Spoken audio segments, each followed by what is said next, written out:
ప్రభుత్వం మీద వ్యతిరేకత రావడం అనేది సర్వసాధారణంగా జరుగుతూ ఉంటుంది. అంటే ఆయా ప్రభుత్వాలు తాము తీసుకునే నిర్ణయాల మీద ప్రజా వ్యతిరేకత అనేది వస్తుంది. ప్రస్తుతము ఆంధ్రప్రదేశ్లో కూటమి ప్రభుత్వం అధికారంలో ఉంది. కూటమి వాళ్ళు ఎప్పుడైతే ఈ పీపీపీ విధానంలోకి మెడికల్ కాలేజీని మేము తీసుకువెళ్తామని చెప్పేసి అన్నారు. అంటే జగన్మోహన్ రెడ్డి గారు 17 మెడికల్ కాలేజీలను కట్టడం ప్రారంభించారు.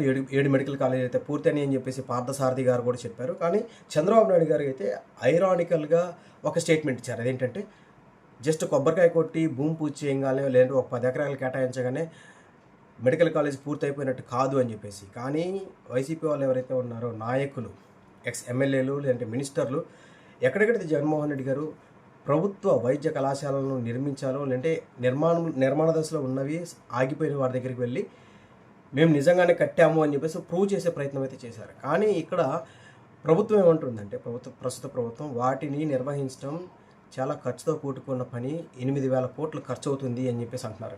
కానీ జగన్మోహన్ రెడ్డి గారు దాన్ని ఏమని క్లెయిమ్ చేశారంటే ఆ భూముల విలువే ఇప్పుడు 70,000 కోట్లు ఉంది అని చెప్పేసి అంటున్నారు. ఇది ఏమైనా కానీ అల్టిమేట్గా బాధపడేది ఎవరై అంటే వైద్య విద్యార్థులు.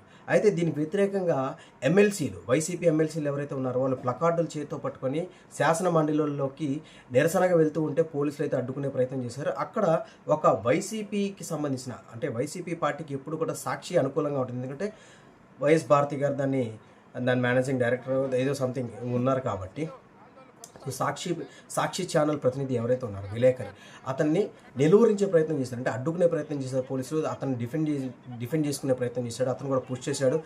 అంటే అక్కడ వేరే విలేకరులను అయితే అనుమతించారు. కొంచెం దూరంలో కెమెరామ్యాన్లు కానీ జర్నలిస్టులు కానీ అక్కడ ఉన్నారు.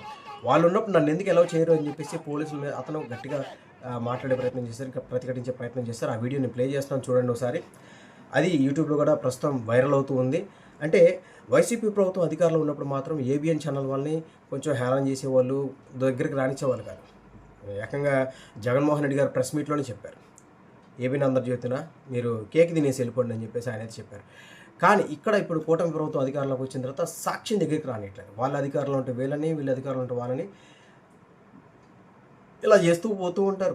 ప్రస్తుతం ఆంధ్రప్రదేశ్ ఇది నడుస్తుంది. అల్టిమేట్గా ఏంటంటే బాధపడేది ఎవరయ్యా అంటే వైద్య విద్యార్థులు, ఆశావహులు ఎవరైతే ఉంటారో వాళ్ళు బాధపడుతూ ఉంటారు.